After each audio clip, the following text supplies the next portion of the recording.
Bonsoir à tous et merci d'être connectés. Vous êtes sur RCG TV. Bienvenue à ce premier numéro de votre émission Ça parle, le débat autour de l'actualité people. Alors, nous sommes avec deux chroniqueurs pour échanger ce soir. Miraldor, bonsoir.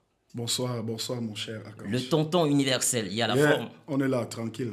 Et juste à côté de moi, à ma gauche, c'est Wata. Wata, bonsoir. Bonsoir, bonsoir Akanj. C'est comment? Il y a la forme. Toujours tant que Dieu fait grâce à vous. D'accord. Entrons donc dans le vif du débat people. Au Cameroun et principalement sur la toile aujourd'hui, ça ne vous a certainement pas échappé. Il s'agit bien sûr de cette tempête posée sur la tête de l'acteur Daniel San qui subit un cyberharcèlement et par là, il est à la portée des internautes, tout le monde porte un jugement sur lui. Ce phénomène qui prend de l'ampleur non seulement au Cameroun, dans le monde, devient de plus en plus inquiétant. Alors, Miraldor, quelle est la lecture que nous pouvons faire de cette situation à l'heure actuelle? Bah, nous faisons tous le même constat, hein. Nous sommes tous exposés. Donc voilà, c'est une énième fois que nous vivons encore les mêmes massacres sur les réseaux sociaux où on a toujours ces images qui sont relayées. Et voilà, c'est choquant.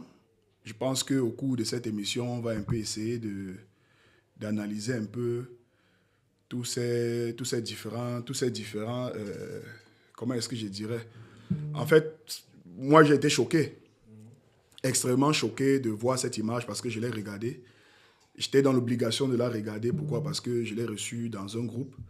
Et quand j'ai cliqué dessus, je me suis rendu compte que bon, le frère était dans un état quand même pas très respectable. Après, on essaie un peu de comprendre comment est-ce que ça a pu arriver à ce niveau-là. Donc, je pense qu'on va essayer de voir dans quel sens est-ce qu'on va ramener ce débat pour que ce genre de choses ne puisse plus arriver. Donc, voilà. Oui, justement, Wata, parce qu'il faut le dire, Daniel San, aujourd'hui, on pourrait peut-être parler d'un règlement de compte parce que l'acteur aujourd'hui est incontournable dans le cinéma camerounais depuis 2018 à travers le film Fantasma. Puis il rejoint Cynthia Elisabeth Ngono en 2019 pour le film Trauma. Depuis ce moment, l'acteur n'a pas arrêté d'être sollicité dans la série par exemple Madame Monsieur, il joue un rôle principal. Et aujourd'hui, qu'est-ce qu'il peut pousser un individu à s'attaquer à une telle étoile? Moi, je pense que, honnêtement, c'est le résultat de la société dans laquelle on vit.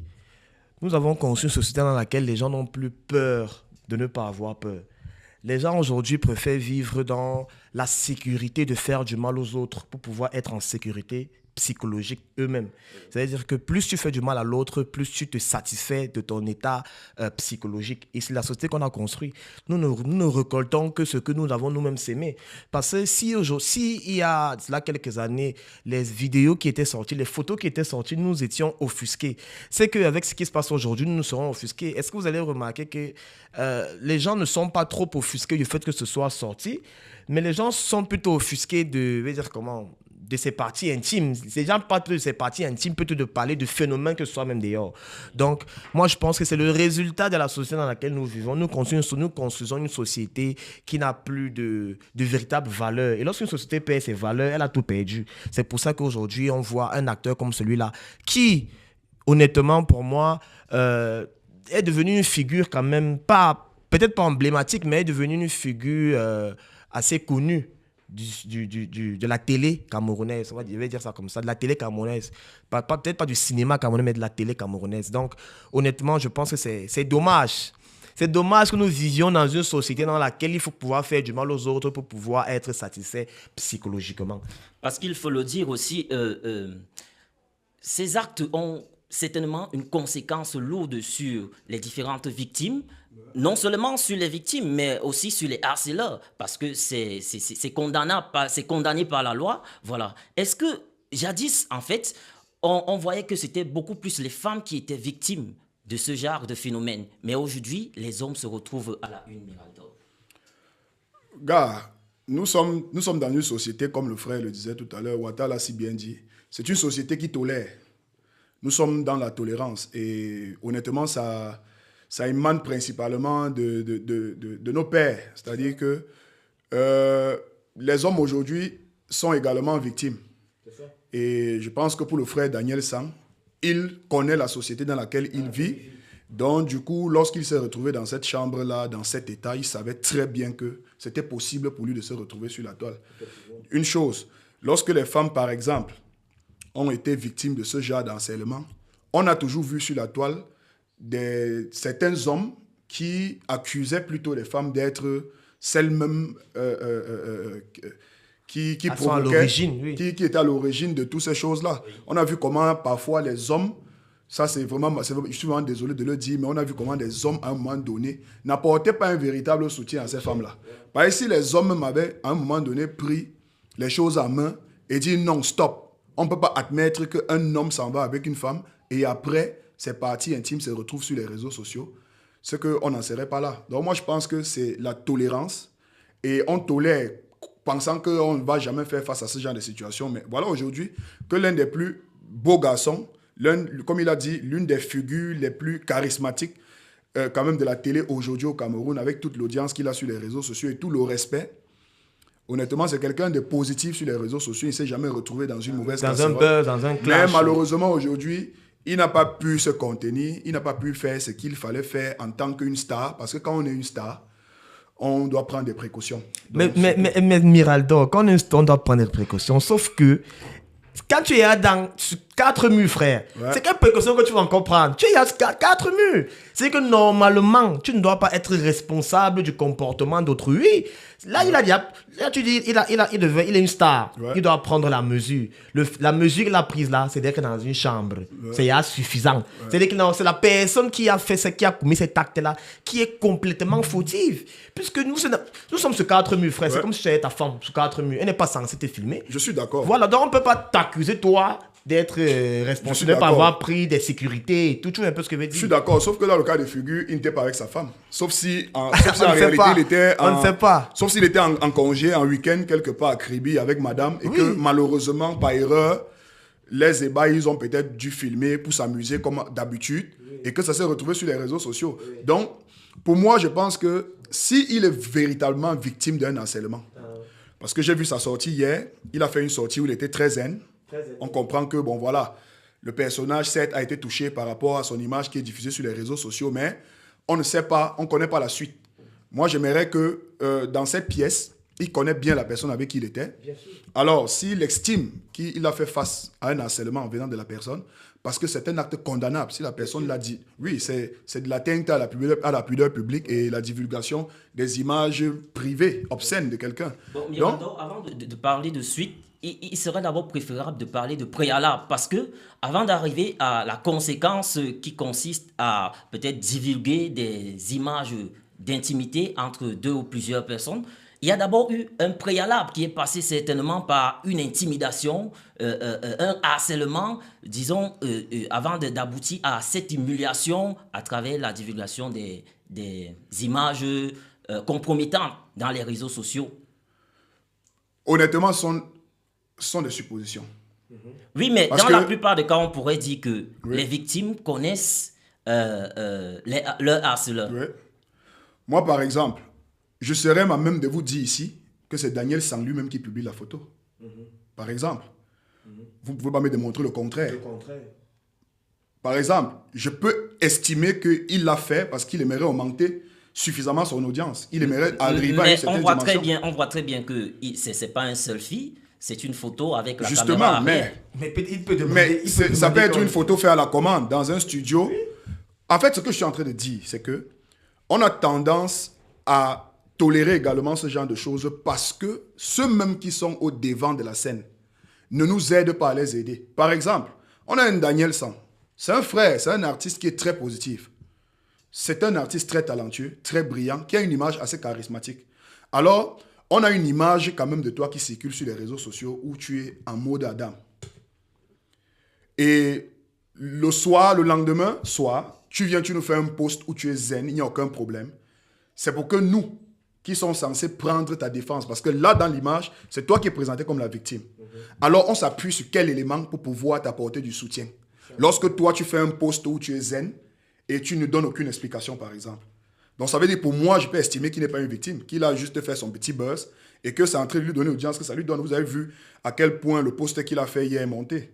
Donc, je peux dire que c'est une marchandise. Oui, justement, autour de toutes ces suppositions, il a par ailleurs reçu le soutien de plusieurs influenceurs, de plusieurs personnalités publiques, et même non seulement au niveau national, mais aussi au niveau international. Ce qui prouve peut-être qu'il y avait quand même un fait qui nécessitait une certaine mobilisation. Mais certains internautes se sont indignés face à cette réaction, disant que quand c'est pour soutenir la cause des vrais problèmes, on ne voit pas tant d'influenceurs aussi mobilisés que lorsqu'il fallait soutenir Daniel San. Bon, on ne peut pas vraiment commander le soutien. Je soutiens ce que je veux soutenir. C'est-à-dire que si je soutiens quelqu'un qui a perdu son parent, on va me dire, pourquoi tu soutiens celui qui a perdu son parent, tu ne soutiens pas l'autre qui a perdu son oncle. Je choisis ce que je veux soutenir. Il y a une situation, on s'attelle d'abord à la situation qui est présente. C'est-à-dire que Daniel San, ses parties obscènes, ses parties intimes se retrouvent sur les réseaux sociaux. On lui apporte un soutien psychologique parce qu'on estime que, oui, il en a besoin. Comme Mirador l'a si bien dit. Bon, je ne sais même pas s'il en a besoin ou pas parce que là, tu vois ça. Moi, la plaie Daniel San, Daniel San. Attends, elle mes lunettes. Moi, la plaie Daniel San. Tu comprends un peu, non? Je porte plainte et j'affiche cette personne partout pour qu'elle soit blacklistée, pour qu'elle serve d'exemple à toutes les personnes qui prennent les vidéos des gens dans des conditions intimes et les publient sur les réseaux sociaux parce que c'est condamnable par la loi camerounaise. C'est un délit. Tu comprends? Donc, dire que si moi, je décide d'apporter le soutien, si je suis une personnalité, un influenceur ou bien un acteur ou un comédien, j'apporte mon soutien à Daniel San, c'est parce que j'estime qu'il a besoin de ce soutien psychologique-là. Ça ne veut pas dire que je ne pourrais pas apporter mon soutien pour les autres problèmes. Ça ne veut pas dire que je ne suis pas, je ne compatis pas à la douleur des autres. Parce que la douleur des autres, si on parle de ce que tu veux dire, la douleur des autres me concerne également. Parce que lorsqu'il y a les coupures d'électricité, on ne coupe pas seulement dans certaines maisons, on coupe même chez moi. Ça veut dire que c'est par rapport au cas échéant que j'apporte mon soutien. Ça ne veut pas dire que l'autre côté, je ne peux pas soutenir. Tu vois, il ne faudrait pas que les Camerounais se perdent. Parce que les Camerounais font souvent comme si ils ont un problème eux-mêmes. Ils ont tellement besoin, d'assouvir leur soif de...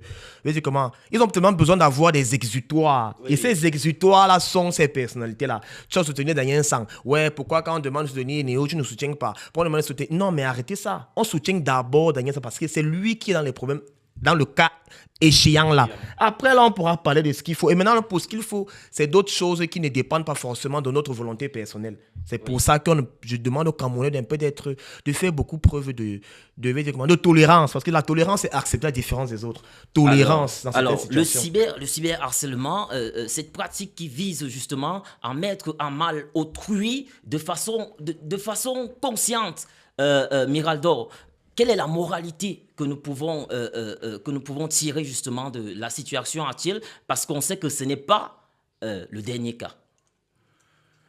Honnêtement, pour ma part, la moralité qu'on pourrait tirer dans cette histoire, c'est quoi? C'est que ça vient tout simplement nous rappeler combien de fois nous sommes tous en danger face à la cybercriminalité. Ouais. Nous sommes tous en danger et à des multiples niveaux.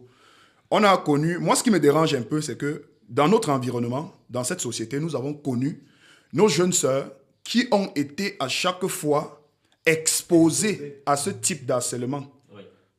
Mais je n'ai pas vu autant de mobilisation. De mobilisation, justement. Tu vois un peu? Justement. Et c'est pour ça que je donne un peu raison à ces jeunes filles-là qui ont décidé plutôt de s'attaquer. Bon, je ne les donne pas raison, mais je comprends le fait que certaines filles ont décidé, par exemple, sur les réseaux sociaux, de s'attaquer à l'appareil intime du personnage. Or, lui-même étant une victime, on a laissé toute la carapace. Parce que là, il faut dire que c'est une mobilisation compatissante. Oui. Ouais, parce que d'habitude, on se mobilise pour viser les pierres à la victime. Oui. Voilà. Et il y a un influenceur qui a fait une sortie disant que il ne s'agit pas d'une exposition sous forme de sex-tape. C'est quelqu'un qui a été lâche et qui a pris Daniel San en photo afin de pouvoir peut-être régler ses comptes plus tard. Honnêtement, on reste toujours dans les suppositions. Pourquoi? Parce que lorsque on est victime, Daniel San, c'est un homme. Moi, je ne vais pas entrer dans les bassesses de certains influenceurs ou de certains internautes qui s'en vont s'attaquer peut-être à son appareil intime dans une vidéo. C'est très sale et c'est même très lâche. Bas, c'est très bas. C'est très bas. Cet appareil intime a fabriqué un très beau garçon que nous voyons tous les jours sur les réseaux sociaux. L'appareil intime ne sert pas que à tourner des films de papa et maman. Ça sert également à procréer. Je pense qu'il a prouvé qu'il est capable de procréer avec cela. Alors moi, le souci que j'ai, c'est que nous avons regardé tous ensemble une image d'une figure quand même assez charismatique de la télé camerounaise, comme Ouattara le disait tout à l'heure. Mais sauf que jusqu'ici, je ne sais pas véritablement si Daniel San est une victime. Parce qu'il ne s'est pas encore déclaré victime. Il y a une image qui est diffusée de lui dans les réseaux sociaux, dans les groupes WhatsApp, mais sa sortie d'hier ne me rassure pas sur qu'il soit une victime. Donc il faudrait que, parce qu'il est le seul habilité à connaître la personne qu'il a prise en photo. Oui. C'est le seul. Il connaît la situation dans laquelle il était. Si c'est dans un hôtel ou dans un appartement privé, il connaît exactement où il était et il connaît avec qui il était. Voilà. Même si c'était en mode partraise, il connaît les participants de la partraise. Ouattara, est-ce que vous avez déjà rencontré Daniel San personnellement? Oui, bien sûr. Oui, bien sûr. C'est quel type de personne, en fait? C'est une personne assez réservée? C'est une personne qu'on peut victimiser dans ce genre de situation? Oui, c'est une personne qu'on peut... On ne peut pas juger si on peut victimiser quelqu'un par rapport à son comportement, parce que l'homme est ondoyant et divers. Ouais. Même moi-même, je ne me connais pas jusqu'au bout. Ça veut dire que je peux penser connaître une personne jusqu'au bout, mais je ne la connais pas véritablement. Donc, je ne peux pas dire que c'est quelqu'un qui peut être victimisé dans cette situation. Ce que je peux dire, c'est que c'est quelqu'un d'assez simple, d'assez sympa et d'assez perspicace dans ce qu'il veut faire. Maintenant, donc, par rapport à ses envies, ses ambitions et ses motivations par rapport à certaines choses, je ne peux pas me prononcer parce que je ne suis pas lui et je ne suis pas sûr que lui-même peut pouvoir se prononcer. Parce que ce que tu peux faire aujourd'hui, ce que tu fais aujourd'hui, ce que tu n'étais pas sûr que hier tu pouvais faire ça. Oui. Donc, on ne peut pas véritablement dire que parce qu'on connaît une personne ou bien parce qu'on pense connaître quelqu'un, on peut savoir s'il est capable d'être victime dans cette situation ou pas. Donc, je ne pourrais pas répondre de façon péremptoire là-dessus. Oui. Ouais. Comme on disait, comme le disaient encore certains internautes dans les réseaux sociaux, certaines personnes sont prêtes à tout pour avoir la gloire. Alors, Miraldo, il y a certainement une moralité, des leçons à tirer pour que ce genre de situation ne se répète plus. Disons, on ne peut pas mettre fin, mais des conseils à donner à ces influenceurs pour mieux gérer leur carrière dans l'avenir. Honnêtement, mon cher Akanche, lorsque on combat le viol, on demande aux victimes de dénoncer leur violeur. Moi, je demande à Daniel San de dénoncer son bourreau. Tout simplement, pour aider la justice et même l'opinion publique à sanctionner ce genre d'acte pour que les autres puissent savoir que ce genre de comportement est répressible par la loi. C'est-à-dire que ce genre d'acte est condamnable par la loi parce que c'est condamnable. Oui, tout à fait. Maintenant, lorsque le frère arrive, il fait un post, quand les gens sont sur leur soif, une soif de justice, parce qu'on est tous contre cet acte odieux, et qui vient nous dire, non, ça va, ne vous inquiétez pas, tout va bien. Moi, j'aimerais qu'ils me disent un peu, c'est quel message qu'il aimerait envoyer aux autres confrères, aux autres jeunes Camerounais qui sont également des victimes qui s'ignorent de ce genre d'acte. Donc, il faudrait qu'il aide la justice à pouvoir sanctionner ce genre d'acte. Et s'il ne le fait pas, ça veut dire que tout simplement, il est devenu amoureux de son bourreau ou complice de cet acte-là. Ça, c'est sans banaliser en fait le fait qu'il soit une victime. Mais moi, j'ai envie que la victime nous aide à l'aider. Okay. Donc, voilà. D'accord. Ouattara? Moi, je pense que... Moi, je pense qu'honnêtement, il y a des comment, les cas sont légion, même pas seulement au Cameroun. Les cas sont légion à travers le monde. Ces personnes-là qui étaient victimes ou bien qui ont été des victimes de ce genre d'acte-là. Et à chaque fois, ces victimes-là se sont manifestées, ont manifesté leur mécontentement, parce que c'est une liberté fondamentale de manifester son mécontentement, mais aussi... Elles ont essayé d'aider la justice, comme Miraldo le disait, pour qu'on puisse mettre la main. Parce que c'est un milieu, c'est un secteur qu'il faut, il faut assainir. Même si ça ne finit pas du jour au lendemain, il faudrait qu'à l'aube du 23e ou du 22e siècle, qu'il y ait moins de personnes qui harcèlent les gens grâce à partir de ce genre de vidéos et d'images. Donc, on invite toutes les victimes. Moi, j'invite toutes les victimes ou bien toutes les potentielles victimes à faire preuve de prudence et à se mettre dans des conditions qui pourraient leur permettre de ne pas être victimes de telles situations. Et lorsqu'elles sont victimes, d'aller vers la justice afin que les autorités compétentes s'en saisissent et puissent mettre les bourreaux ou bien les coupables derrière les barreaux, comme ça a été le cas de plusieurs personnes, comme ça a été le cas même même ici au Cameroun récemment, avec un cas d'un journaliste qui s'est passé avec une journaliste et une jeune dame du nom de Malika. Donc, je pense qu'il est important que nous assainissions ce secteur-là en aidant la justice à faire leur travail, tout simplement. Mais justement, Miraldo, on pourrait dire que, c'est le constat qui est fait. Ce qui se passe en intimité n'est même pas d'abord censé être filmé. Et aujourd'hui, on se retrouve avec des vidéos compromettantes à la portée du grand public. Vraiment, je pense que à un niveau, c'est un qui déclare que les hommes sont prêts à tout pour avoir la gloire. On pourrait leur donner raison.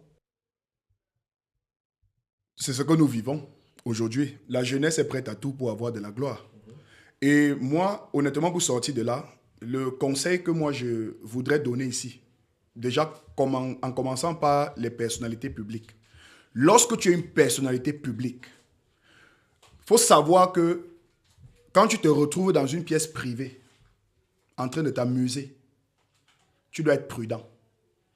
Vous voyez, on a des grandes stars dans le monde. Ce ne sont pas des stars qui s'amusent à faire des choses. Même sous 4 murs, vous devez savoir qu'aujourd'hui, nous sommes à l'ère de la mondialisation. Vous savez très bien que nous sommes dans une société où des personnes se nourrissent du mal. Les personnes se nourrissent de tout ce qui est négatif. Et alors, quand tu es une personnalité publique, sachant que tu as quand même une certaine vie privée, il faudrait bien la protéger. Moi, je pense que quelque part, le frère n'a pas su protéger même sa propre famille. Même son fils, qui va grandir certainement demain et tomber sur ces images-là sur les réseaux sociaux, parce qu'il ne sait pas comment est-ce qu'il compte éliminer ces images sur les réseaux sociaux. Je pense que partout où tu te trouves, tu dois savoir que tu es le protecteur de ta famille. Et tu dois éviter que ce genre d'image se retrouve sur les réseaux sociaux. Ce n'est pas pour dire que nous, les hommes, nous sommes parfaits. Nous sommes tous des victimes ici, parce que nous avons tous nos casseroles. Nous faisons des choses sous 4 murs. Mais en tant que personnalité publique, il faut faire très attention. Parce que là, dehors, il n'y a pas que des amis qui vous suivent sur vos pages. On peut passer même à travers des personnes avec qui vous avez des relations intimes pour vous piéger, pour vous mettre hors d'état de nuit, pour vous salir et même briser votre carrière. Donc, il faudrait faire très attention lorsqu'on est une personnalité publique. Maintenant, pour ces jeunes-là qui se mettent avec des personnalités publiques et ont les intentions de les diffuser sur les réseaux sociaux, de diffuser leur intimité, il faudrait que vous sachiez que c'est condamnable. C'est condamnable. Et pour ça, moi, j'ai vraiment envie que mon frère Sang, qu'il dénonce cette personne, qu'il la dénonce pour qu'on puisse l'appliquer. Justement, je lisais encore dans les réseaux sociaux une sortie qui disait aux internautes, vous suppliez tout le temps que des stars vous accordent des rendez-vous et aujourd'hui, lorsqu'elles vous accordent ces rendez-vous, c'est vous qui partez dans des chambres d'hôtel avec elles pour faire du n'importe quoi, prendre des photos intimes pour en faire un chantage. Alors, ces stars-là peut-être qui tombent aussi ou alors qui se laissent faire face à des filles qu'on appelle aujourd'hui des femmes zouk-miel. Wata, est-ce que tu as déjà rencontré une femme zouk-miel? Rencontrer une femme zouk-miel? Oui. Je sais pas, non. Zouk-miel, alors, ça veut dire quoi? Zouk-miel. Zouk-miel, ça veut dire quoi? Zouk-miel, c'est justement le phénomène qui a pris de l'ampleur, qui a pris les réseaux sociaux en otage au Cameroun. Il s'agit de 4 jeunes filles, élèves au lycée mixte d'Akonolinga, qui ont fait une sortie sur une vidéo qui traduit justement la mise en valeur de la beauté de la femme camerounaise. La vidéo est devenue très virale. Je vous invite à la regarder. Je suis zouk-miel. Bien sûr que je ne me mélange pas. Je m'entoure que de belles filles. Ah ouais? Ah ouais. Je suis zouk-miel. Ainsi que quand un homme ne me mérite, la preuve, j'ai tout. Ah ouais? Ah ouais. Je suis zouk-miel, donc toi qui me regardes en direct, je pique ton gars sans bouger le petit doigt. Ah ouais? C'est vrai. Je suis zouk-miel. Bien sûr que toutes les filles me jalousent. pourquoi ne le ferait-elle pas? Ah ouais? Ah ouais. Ah ouais? Ah ouais, ah ouais les filles. Ça va? Nous sommes Zoukmiel. Évidemment. Évidemment que nous sommes Givangel. Certainement en train de construire leur carrière d'influenceuse, Wata, est-ce qu'on pourrait dire que c'est un bon début pour elle, ces jeunes filles? Un bon quoi? Un bon début? C'est la Oui. sorcellerie. Bon début de quoi? Ça, c'est la perdition. C'est la vraie perdition. 4 jeunes élèves. Quand moi j'étais au lycée, ça fait des années, mais quand j'étais au lycée, je ne savais pas ce qui s'est passé dehors. Je ne savais pas ce qui s'est passé hors du lycée. Moi, je savais que je vais à l'école. Tout ce que je vais faire concerne l'école. C'est-à-dire que mes parents savaient que j'entre à l'école là. Je ne vais pas... on va jamais entendre qu'il y a eu un accident quelque part loin de l'école. Parce que je suis à l'école. Même si je ne suis pas en classe, je suis dans la sainteté de l'établissement et je ne fais rien qui concerne dehors. On voit aujourd'hui à cause des réseaux sociaux, c'est vrai qu'à mon époque, il n'y avait pas les réseaux sociaux comme aujourd'hui, il n'y avait pas vraiment les réseaux sociaux comme aujourd'hui. Mais aujourd'hui, à cause des réseaux sociaux, tu vois des jeunes filles qui veulent se concentrer sur l'école, vont plutôt se concentrer sur TikTok. Parce que ça, c'est à cause du phénomène TikTok. Elles se disent que Oui. par exemple, le Zouk, c'est quoi, Zouk, quoi là, elles vont devenir importantes. Mais j'accuse, honnêtement, j'accuse tout le système. J'accuse le système. Dans ce système-là, je dis qu'il y a les parents, je dis qu'il y a les enseignants, je dis qu'il y a leurs devancières et je dis qu'il y a elles-mêmes.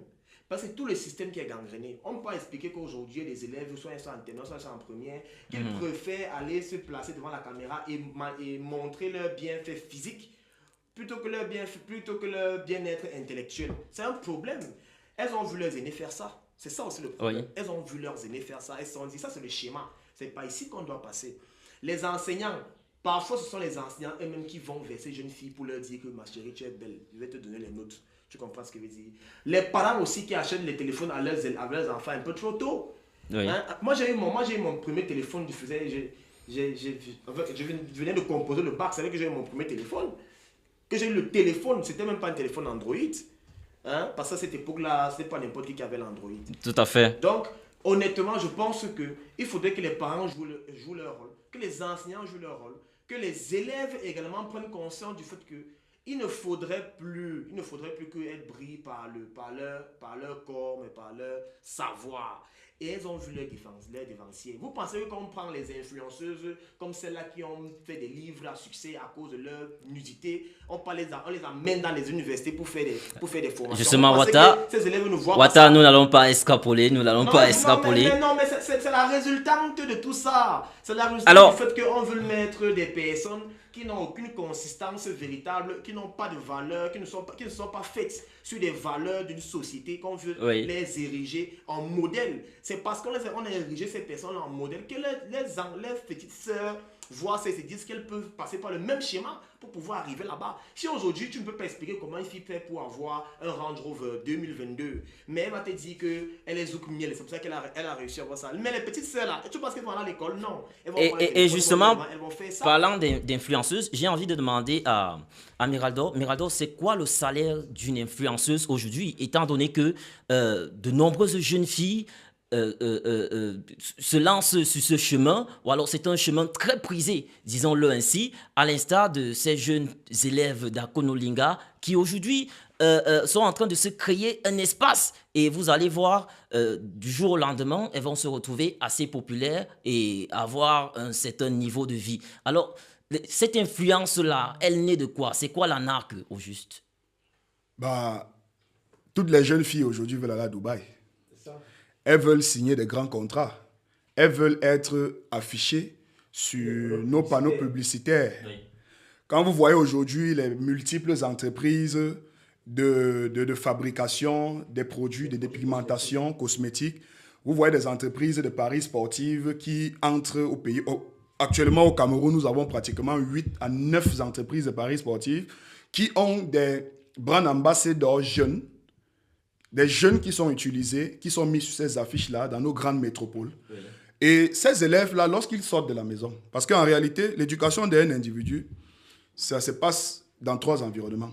On a l'environnement familial, on a l'environnement scolaire, mais il y a un autre environnement là que les parents négligent. C'est l'environnement sociétal. C'est-à-dire que où est-ce que ton enfant se trouve quand il n'est pas à la maison, il n'est pas à l'école. Quand il n'est pas à l'école. Il est où? Alors l'enfant sort de la maison pour aller à l'école. En passant par le carrefour de Côte, par exemple, il voit un grand panneau publicitaire sur lequel il voit une jeune fille de 18 ans, 19 ans, qui, il y a de cela quelques mois, était en train de montrer ses parties intimes, par exemple, sur les réseaux sociaux, qui a fait beaucoup de vues et qui finalement a eu un grand contrat avec une entreprise de la place.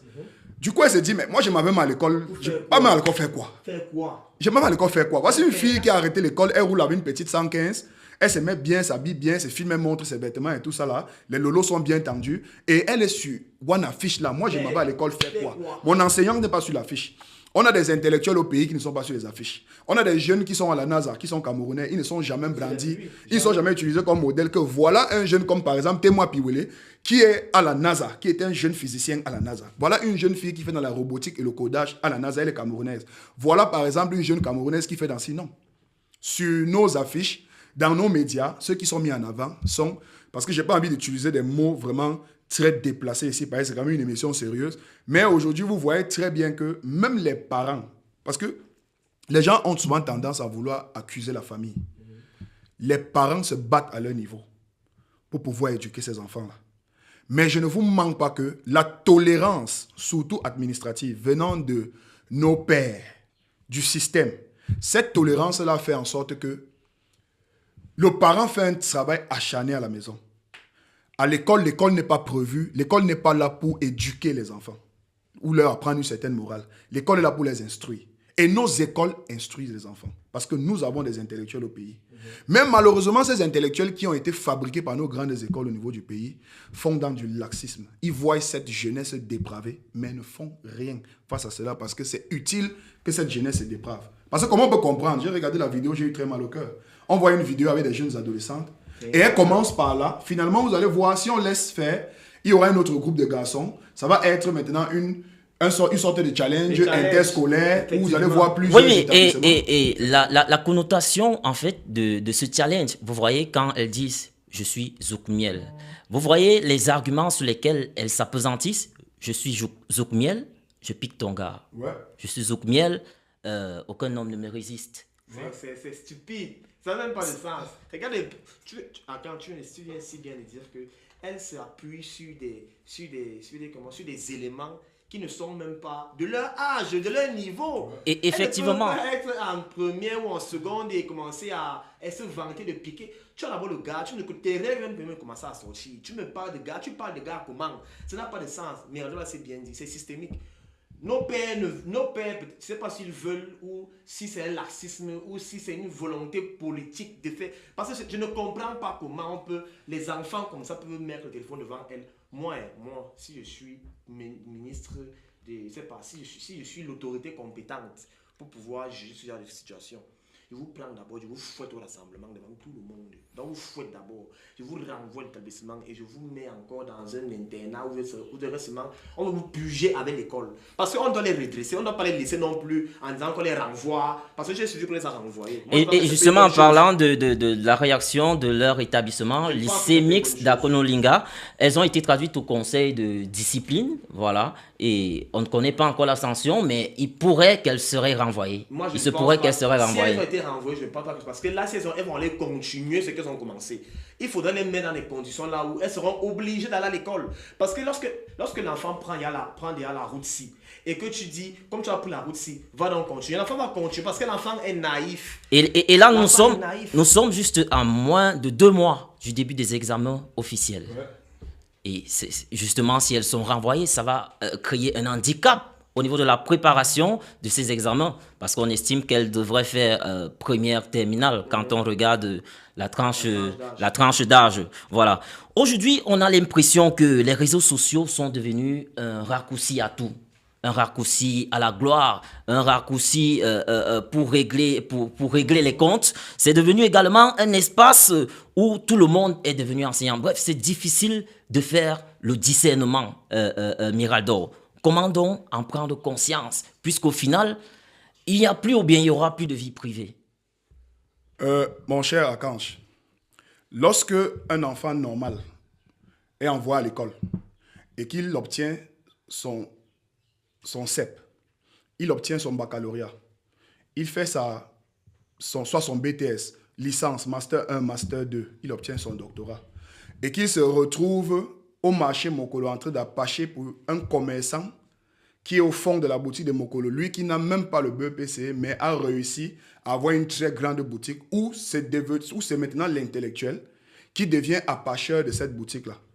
Dis-moi un peu, les autres jeunes, tu penses réellement qu'ils prendront au sérieux le système qui est mis en place, qui est un système éducatif nous permettant de pouvoir après nous introduire par exemple dans le monde professionnel? Parce qu'en réalité, lorsqu'un être humain naît, dès qu'il atteint ses 3 ans, on commence à chercher comment l'éduquer. Il commence l'école, il doit aller à la maternelle. Voilà le cursus de sa vie qui commence. Après, il finit le cycle primaire, il finit le cycle secondaire et il s'en va au supérieur. Dès qu'il atteint ses limites, il doit pouvoir, à partir de ses diplômes, pouvoir s'introduire dans le monde professionnel. Mais quand on est dans une société où on a des jeunes chômeurs qui sont sur des motos, qui prennent des risques en bas des grumiers avec des licences en main, des masters en main, c'est normal que les réseaux sociaux, avec la venue de la monétisation excessive, viennent bouleverser tout le système. Aujourd'hui, les enfants savent que Internet donne de l'argent. Pourquoi? Parce que vous voyez les jeunes qui sont sur Internet, qui créent des contenus, ils montrent leur lifestyle. Ils achètent des voitures, changent des voitures tous les 4 mois. Donc, pour moi qui suis un jeune, c'est de la frustration. Et surtout que cette monétisation-là, il manque de la participation de ces mêmes jeunes. Parce qu'ils doivent regarder ces vidéos de ces influenceurs pour que les influenceurs puissent monétiser leur page et avoir de l'argent. Du coup, tous les jours, il est sur cette page, lui, il va à l'école, il obtient des diplômes. Mais il voit un individu en face de lui qui n'a 0 diplôme, mais fait quand même des vidéos peut-être où il déprave peut-être la jeunesse, où il fait des pratiques obscènes dans des vidéos et obtient de l'argent. Mon frère, moi à sa place, qu'est-ce qu'il fait? L'école, rien à foutre. Tu vois que nous sommes arrivés à un niveau où la tenue scolaire, qui est une... Comment est-ce que je veux dire? La tenue scolaire, c'est comme une tenue... c'est une tenue qui doit être respectée. Ouais. En fait, c'est une tenue de protection. Tu vois, par exemple, lorsque un élève est dans un établissement, dans un lycée, c'est très difficile qu'on s'introduise dans le lycée et extirpe cet enfant du lycée parce qu'il est sous la protection de l'institution scolaire. C'est-à-dire qu'il est sous la protection du lycée. Tant qu'il a cette tenue, il y a des choses qu'on ne peut pas lui infliger avec cette tenue. Il faut d'abord l'enlever. Parce que sur cette tenue-là, généralement, quand vous arrivez à l'école, vous voyez, il y a Père, Travail, Patrie. C'est représenté par le ministère, soit l'éducation de base, l'éducation secondaire ou l'éducation ou le MINSUP. Donc, ça veut dire que chaque élève qui a une tenue est protégé par le pays, surtout une tenue du lycée. Parce que ce sont des jeunes lycéennes. Maintenant, est-ce que ces élèves-là comprennent que la tenue qu'elles ont, est-ce qu'elles comprennent qu'elles ne doivent pas faire ce genre de vidéos avec la tenue qu'elles portent? Elles vont comprendre comment, quand nous, on a parfois des jeunes policières qui utilisent notre tenue de la police sur TikTok pour faire des challenges à la con, pour faire des vidéos stupides sur les réseaux sociaux avec nos tenues militaires, nos tenues de la gendarmerie, nos tenues de la police. Alors, comment vous voulez qu'un enfant puisse comprendre l'importance de la tenue qu'elle porte et les cuissons avec le drapeau national dessus? Elle va comprendre ça comment? Alors, Miraldor, Ouattara, elles ont justifié justement dans une deuxième sortie, une autre vidéo, où elles ont justifié ce challenge, disant que lors d'une vidéo de l'influenceur TikToker Victorien Célestin, il a fait une sortie demandant à l'opinion publique pourquoi est-ce que les jeunes Camerounaises ne font pas des vidéos pour valoriser leur beauté. Et c'est ce qui les a poussés à créer justement ce challenge. Un argument pour soutenir justement leur vidéo devenue virale. Mais je pense que c'est aussi ça le rôle des influenceurs. Du moins, des TikTokers, des créateurs de contenu. Je préfère dire ça comme ça. Vous devez savoir orienter les messages que vous passez sur Internet. Parce que s'il dit ça, c'est bien, c'est pas mauvais. Mais c'est pas mal de valoriser la beauté camerounaise. C'est pas mauvais de leur dire qu'il faut valoriser la beauté camerounaise, mais il ne s'adresse pas aux jeunes filles-là. Il s'adresse à d'autres femmes. Il s'adresse à celles-là qui sont vraiment belles parce que à cet âge-là... Elles ont reçu le message. À cet âge-là, tu ne peux pas encore être belle. Tu n'as encore rien. Tu n'as pas l'argent. Tu ne peux pas être belle. Une belle femme, c'est qu'elle commence à s'entretenir. C'est qu'elle est psychologiquement à un certain niveau. Elles sont encore des mineures, elles vont être belles comment? Elles ne peuvent pas être belles. Elles ne savent même pas encore bien compter leurs règles. Elles vont dire qu'elles sont belles comment? Ce n'est pas à elles qu'il est en train de s'adresser. Il s'adresse à des personnes qui sont beaucoup plus matures. C'est là que j'estime que lorsque tu es créateur de contenu, que tu émets un message, tu dois pouvoir orienter le message en fonction de la cible. Parce qu'il faut savoir quelque chose. Il y a 3 types de cibles en communication. Secondaire, primaire et cœur de cible. Je dis que mon cœur de cible, c'est qui? Mon cœur de cible, ce sont les femmes âgées entre 25 et 40 ans, ou bien entre 30 et 40 ans. Mais alors, ma cible principale, ça peut être les femmes là qui sont entre 20 et peut-être 42 ans. Et il faut savoir que la cible principale peut t'amener à toucher ton cœur de cible. Comme ta cible secondaire peut t'amener à toucher ton cœur de cible. Mais tu dois pouvoir orienter le message en fonction de chaque cible. Les gens aujourd'hui sont des créateurs de contenu ils sont même pas intellectuels. C'est même énervant parce qu'ils font même les choses, ils ne savent pas ce qu'ils font. Mais ils adressent un message, ça part en l'air. Oui, ça. dans un contexte de communication de masse comme celui dans les réseaux sociaux, on ne peut vraiment pas contrôler la diffusion de l'information étant donné qu'elle est émise et puis chacun reçoit et l'interprète à sa façon. La bouche est là pourquoi? La bouche est là justement pour pouvoir, parce que lorsque tu as dit communication de masse, lorsque tu passes ton message, tout le monde recevra ton message. Effectivement. Donc ta bouche sera là pour préciser à qui tu adresses ton message. Tu dis, j'aimerais que les femmes camerounaises, celles-là qui sont âgées entre 25 et 35 ans, entre 30 et 40 ans, tu peux le préciser dans ton message. On te met pas une arme sur la table pour que celles-là, comme les jeunes filles qui se font appeler Zoukmiel, lorsqu'elles viendront faire ça, elles ne pourront pas dire qu'elles s'appuient ton message parce que tu as clairement dit que tu ne t'adresses pas à elles. Ouais. C'est de ça qu'il s'agit en fait. Il ne faudrait pas qu'elles viennent prendre ça comme excuse parce que tu leur auras déjà montré que tu ne t'adresses pas à elles. Alors, moi j'accuse les créateurs de contenu, pas seulement, j'accuse aussi ces jeunes filles-là qui pensent qu'elles sont y arrivées alors qu'elles pissent encore au lit. Effectivement, quel message clair peut-on donc les adresser à ce moment précis pour qu'elles ne continuent pas dans cette voie qui conduira peut-être vers la perdition? Voici le tonton de la toile ici là. Tonton Miraldor. Le général. En fait, Miraldor, quand toi tu fais les vidéos, est-ce que tu ne précises pas à qui tu adresses ces vidéos? Bien sûr. Pose la question à toi. C'est ce que je voulais dire tout à l'heure. C'est que on a d'abord quel type d'influenceur sur les réseaux sociaux. Tout à l'heure, elles ont parlé d'un influenceur qui aurait transmis ce message selon quoi il fallait qu'elles valorisent un peu leur beauté. L'influenceur en question, c'est qui? C'est qui? Il a l'habitude de diffuser quel type de contenu? Est-ce qu'il est un bon relais? Est-ce qu'il est un bon relais? C'est quelqu'un qui a l'habitude d'aborder des sujets à caractère sexuel, qui entre parfois dans des subtilités au niveau de la sexualité. La sexualité. Et ça, les jeunes sont curieux parfois de comprendre où est-ce qu'il veut amener le débat. Effectivement. Alors, il a beaucoup de fans.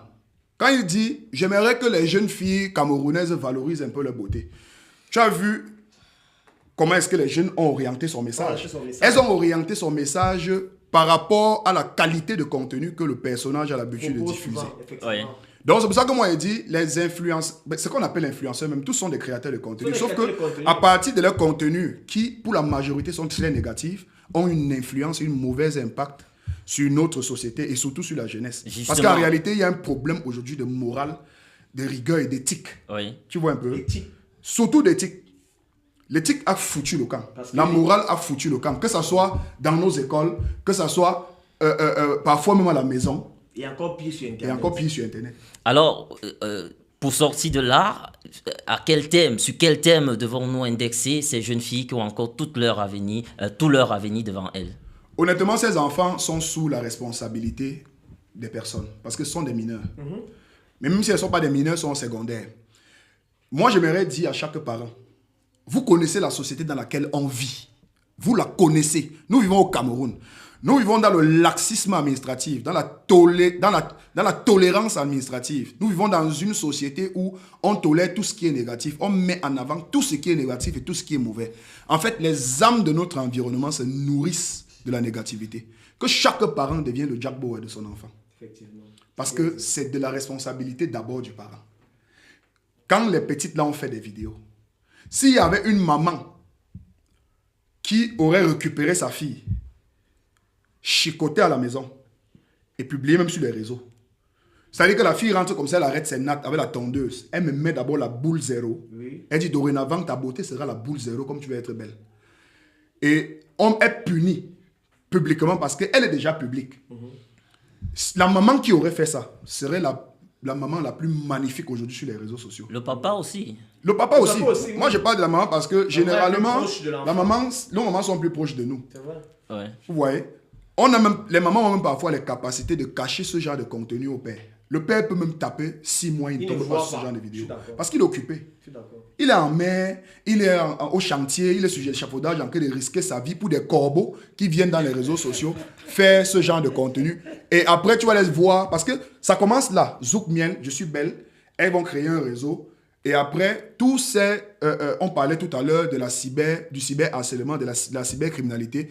Tous ces pervers-là vont entrer dans leur inbox, les apprécier, dire comment on peut même leur produire, que leur contenu est en train de prendre. Finalement, tu vas entendre qu'elles sont là dans les parties, dans les chambres quelque part à Yaoundé. Effectivement. Donc, chaque parent a intérêt à être le Jack Bauer de son enfant. Maintenant, pour ceux qui sont de notre génération, qui sont les grands frères de ces enfants, nos parents nous ont bien éduqués. Peut-être aujourd'hui, nos parents sont déjà fatigués parce que ces enfants-là font partie des derniers. Quand je vois ces filles-là, elles sont peut-être mes troisième petites sœurs. Alors, nos parents sont fatigués. Quel est le rôle que nous, les grands frères, nous jouons? Parce que quand les parents sont fatigués, ils ne peuvent plus être les Jack Bauer. Nous devons être les relais.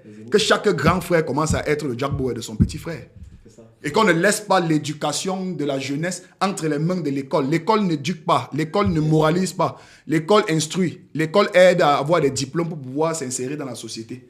Et insertion même qui est inexistant au Cameroun. Donc on a tellement de problèmes qu'il faudrait que chacun soit jaloux de son enfant et devienne son prison break. Une interpellation fondamentale, justement, une alerte à la conscience lors de l'utilisation des différents réseaux sociaux.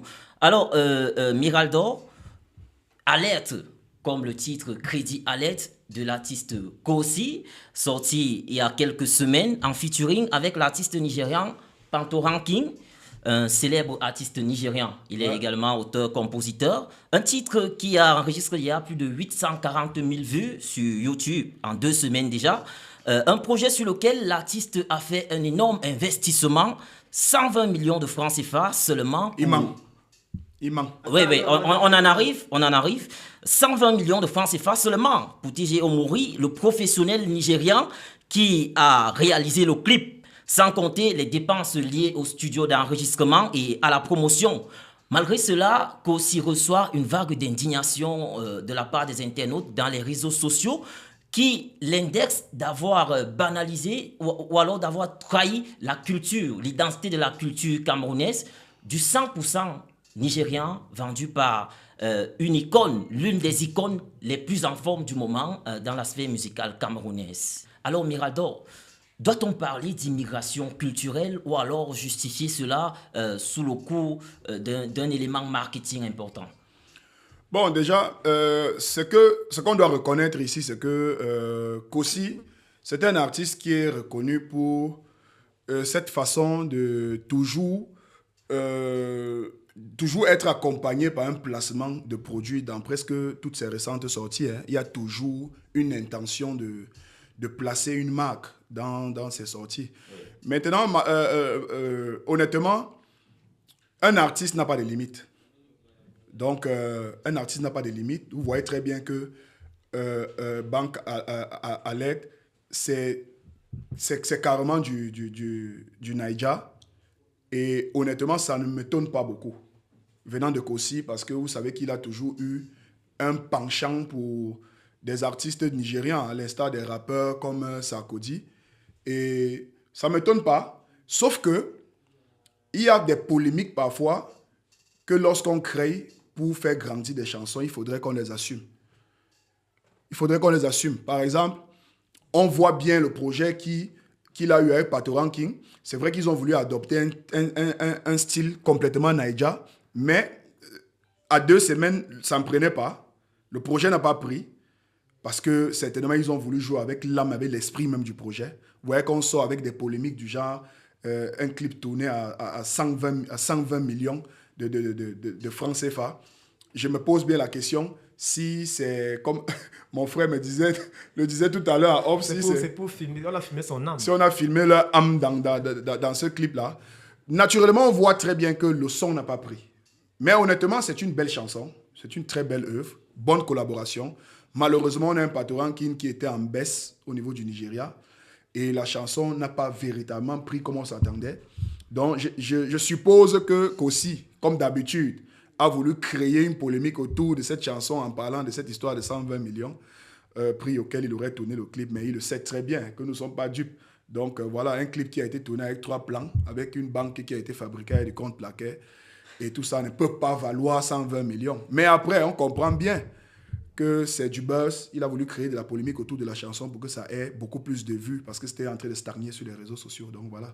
Voilà, par ailleurs, il a fait une sortie lorsque les internautes se sont soulevés, ne se reconnaissant pas dans le projet. Il a fait une sortie dans un direct où il a fondu en larmes. Parce qu'il faut le dire aujourd'hui, Kosi, c'est une grosse tête de la musique camerounaise avec un album de 17 titres intitulé Genesis, avec des hits à succès. Également, sur sa chaîne YouTube, c'est carrément la folie des vues. Plus de 93 millions de vues sur les 48 vidéos qui y sont enregistrées. Vous voyez, c'est pas n'importe qui. Et depuis 2017 que sa chaîne a été créée, elle est fonctionnelle, très active. Parce qu'il faut le dire, c'est un artiste qui produit. Voilà, c'est un artiste productif. Mais le détail qui a retenu mon attention, c'est le lieu de la création de sa chaîne YouTube en 2017. Justement, elle a été créée au Nigeria. Vous voyez donc que l'artiste en question a un certain penchant pour le Nigeria depuis le début de sa carrière. Alors, Wata, à ce niveau, est-ce que les fans n'ont pas le droit de se soulever à un moment, puisqu'ils ont fortement contribué à ce que l'artiste est aujourd'hui, au succès qu'il a aujourd'hui, toutes ces vues, toutes ces chansons qui ont franchement pris dehors, c'est grâce à ces fans-là. Est-ce qu'aujourd'hui, quand ces fans ne se reconnaissent pas sur un projet, ils n'ont pas le droit de soulever le doigt? Honnêtement, je pense que le public camerounais n'a aucun droit. Il n'a aucun droit parce qu'il n'y a pas de marché au Cameroun. Le public camerounais n'achète rien, ne stream rien, ne parle pas des spectacles. Donc, il doit se contenter de ce que les artistes camerounais leur donnent. Parce qu'ils n'encouragent pas. Si un artiste ne comptait que sur ce que le public camerounais lui donnait, c'est qu'il crèverait de faim.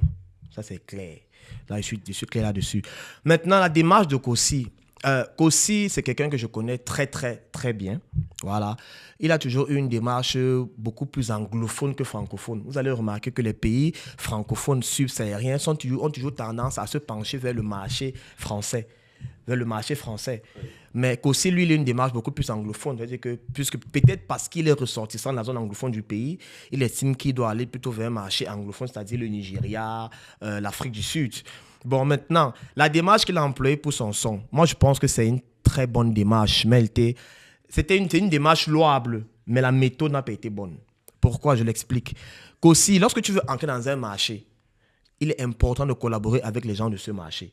C'est-à-dire que si je veux venir ici, je veux entrer dans le marché camerounais, je fais un clip avec Ada, je fais le beat avec, je sais pas, Phil Bill, je demande à Miraldor de prendre les influenceurs camerounais et tu vois, je dois collaborer avec eux. Sauf que la méthode que Kosi a employée, Kosi se déplace au Nigeria, il fait le micro-trottoir lui-même. Problème. Et il se présente comme étant le président de la musique camerounaise. C'est-à-dire qu'avec lui, il porte toute la musique camerounaise sur son dos, il se retrouve dans les rues du Nigeria en train de faire un micro-trottoir. On a relevé ce sondage-là dans les rues. Ce n'est pas mauvais de le faire, mais ce n'est pas à lui de le faire. C'est à quelqu'un de le faire, d'aller juger sa notoriété. Ce n'est pas lui de juger sa notoriété, parce qu'il ne peut pas se présenter comme le président de la musique camerounaise. Et vous savez ce que c'est que se dire que je suis le king de la musique camerounaise et dans les rues du Nigeria que personne ne te connaisse. Alors qu'au Nigeria, on a quand même un artiste comme Stanley No, même s'il n'est pas superstar au Nigeria, il a quand même remporté un MTV devant Burna Boy, devant Uhuru, devant Fino. Oui. Hein? Il a quand même une collaboration avec Ice Prince, avec A.K.A., avec Sarkozy en 2016. Il a gagné Afrima, il a collaboré avec Diamond Platinum. Ça veut dire que même si le plan est la notoriété, Stanley No est plus connu que lui, mais lui peut se présenter comme étant le king de la musique camerounaise. Dina Bell a été 3e sur iTunes au Nigeria pendant pratiquement 4 ans, avec son dernier album dans lequel il y a Sophie. Ça, personne ne le sait. Daphné, avec Kale jusqu'à la gare, ont été énormément joués au Nigeria. Koé la Petite était énormément... Pour Davido a voulu faire le remix de Koé la Petite. Ça veut dire qu'il ne peut pas se présenter comme le président de la musique camerounaise. Il est dans les rues pour faire sa notoriété. Ça, c'est la première chose. La deuxième chose, c'est que Kosi décide d'entrer dans le marché nigérian. Il décide d'aller faire de la musique nigériane. C'est une erreur. C'est une très grosse erreur. Ça veut dire que si aujourd'hui, Dadju, prenons l'exemple Dadju décide d'aller dans le marché nigérian, il décide de faire une collaboration avec Burna Boy. Il part voir le beatmaker de Burna Boy pour faire le beat de Donne-moi l'accord. Mais sauf qu'il chante comme un Français, il chante la variété française. Hein? Il n'a pas demandé au beatmaker de Burna Boy de lui faire un beat nigérian. Mastercraft a fait ce qui m'offusque. Ça veut dire que c'est comme si Flavor, c'est pas où Burna Boy vient au Cameroun, il veut faire une collaboration avec Petit Pays. Et il vient faire une collaboration avec Petit Pays et il vient faire le Makossa. Ça veut dire qu'il vient faire le Makossa des Petits Pays. Oui. Tu penses que les Nigériens vont le regarder comment? Justement, on s'est posé cette question. On voit un Davido venir faire une chanson bolée et justement où c'est il normal. Appelle, tu penses que les Nigériens vont le regarder comment? Ils vont dire que mais tu n'es pas avec nous, frère. Tu es avec eux, ils vont pas se reconnaître. Mais sauf que là-bas chez eux, le marché est tellement fermé qu'ils ne peuvent même pas aux gens d'entrer facilement. Donc même si tu fais ce qu'ils veulent, tu ne pourras pas facilement entrer. Ça, c'est la deuxième chose. Ça veut dire qu'il aurait pu collaborer il aurait pu faire du Kosi au Nigeria. Moi, je lui reproche d'avoir fait du Nigeria au Nigeria. C'est ce que je lui reproche. Il aurait pu amener du Kosi, ça veut dire, fais ce qu'il sait faire. Fais du 2 spaghetti, fais du palapala, fais ce qu'il sait faire. Avec des acteurs de l'industrie nigériane. Mastercraft fait le beat, mais il fait un beat qui soit en même temps camerounais et nigérien. Otejo Mori fait le clip. C'est normal. Les influenceuses, tout ce qu'il fait est bien, mais sauf que le niveau de la musicalité, je ne suis pas d'accord avec ça. C'est la deuxième chose. La troisième erreur que Kosi fait, c'est venir mentir. Vous savez, la vérité est comme les fesses. On finit par s'asseoir avec. Tu ne peux pas venir mentir parce qu'on connaît les tarifs de TG Omori. On sait combien TG Omori fait un clip. Et ça se voit clairement que TG Omori n'a pas mis son âme sur ce clip-là. Ça se voit clairement parce que TG Omori est l'un des plus grands réalisateurs actuellement en Afrique. S'il avait fait un clip à 120 millions, ça n'aurait pas été ce clip-là. Je suis désolé, mais c'est la vérité. Si ça avait été 120 millions le clip, ça n'aurait pas été ces clips-là. Ça, c'est la troisième chose. La quatrième chose, c'est qu'il choisit qui pour faire le featuring, Patoranking. Patoranking en 2014, 2015, 2016, 2017, 2018 est une superstar au Nigeria. Il rafle des MTV, il fait des collaborations partout. Il fait de la dance hall. On le compare à Shane Paul, on le compare à plusieurs personnes. Mais en 2024, qui est Patoranking? C'est la question. Ça veut dire que si tu décides de faire un gros budget, de dépenser beaucoup d'argent pour aller faire, pour moi, ce que moi j'appelle la lèche. Il faut faire la lèche à quelqu'un qui peut t'apporter quelque chose. Kiss Daniel, Techno, Burna Boy, Davido. Hein? Tu vois ce que je veux dire? Joe Boy, Fireboy, qui est le premier artiste à avoir pressé au BET, Thames, Arastar. Ça, eux que je dois faire la lèche, je ne peux pas faire la lèche à Patoranking parce que Patoranking, c'est un has-been. Qu'on le veuille ou pas, c'est un has-been. Et c'est un has-been qui n'a même pas pu se réinventer. C'est un has-been qui n'est pas comme qui n'est pas comme P-Square. C'est un has-been qui n'est pas comme Wizkid. Parce que Wizkid, c'est depuis 2009, 2008 qu'il est là, mais il est toujours au top. Mais Patoranking, c'est passé. Donc, Kosi a fait 4 erreurs. Le choix de la collaboration, et c'est pas la première fois qu'il fait cette erreur-là, il a d'abord collaboré False dans son album Genesis, justement. Oui. Une chanson, c'était un Family Problem. Family Problem, qu'il allait tourner toujours au Nigeria. Ça n'a pas pris. Il s'est tellement dit qu'avec Patoranking, ça allait prendre. Mais non, comme Miralo le disait, ça n'a pas pris parce qu'on ne se reconnaît pas. L'autre chose que je vais dire à Kosi, c'est que Kosi, à la différence de beaucoup d'artistes, Kosi n'a pas de fanbase véritable. Vous allez remarquer que ça n'a pas de fanbase véritable. Ténor à l'étonorifier, c'est-à-dire que qui monte ou qui descend, qui fait des accidents ou pas, il y a des gens qui peuvent mourir pour lui. Il y a des soldats. Loco a des soldats. Malox, qu'on le veuille ou pas, des soldats. Jovi a des soldats. Stan Leno, même c'est un critique en termes de musicalité, a des soldats. Qu'il fasse la merde ou bien la bonne chose, qui vont toujours mourir pour lui. Kosi n'en a pas. Kosi fait des sons, tout le monde aime et puis basta. Rien d'autre. Kosi n'a pas de soldats, des gens que même s'il fait une chanson qui ne donne pas, oui, ils vont soutenir et qui vont amener les autres à aimer. Il n'en a pas. Ce qui fait qu'aujourd'hui, puisqu'il fait une chanson qui ne marche pas au Cameroun, il n'a pas de soldats camerounais qu'il peut porter, il se plaint. Il va seulement se plaindre. C'est de sa faute. Parce qu'en voulant trop chercher, on oublie ce qui. Kosi, c'est qu'il est grâce au public camerounais, il ne faut pas l'oublier. Même s'il n'y a pas de marché ici, le public camerounais a apprécié et il prend les cachets d'1 million, 2 millions au Cameroun, Kosi.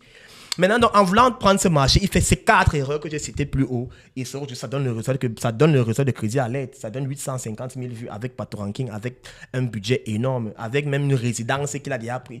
Il est parti même prendre une maison là-bas pour pouvoir rester quelques temps, pour pouvoir faire ça. Mais ça ne donne pas. Justement, lors de sa sortie, dans son direct, il a dit avec ses 120 millions, il aurait pu s'offrir une maison avec 4 piscines, une villa, c'est-à-dire tout le confort nécessaire. Mais là, lorsque vous rentrez dans ces projets, dans ces vidéos, vous allez voir, les musiques qui ont beaucoup plus marché, ce sont des musiques 100% camerounaises. Par exemple, Calisson qu'il a fait avec Coco Argenté, c'est plus de 21 millions de vues sur sa chaîne YouTube.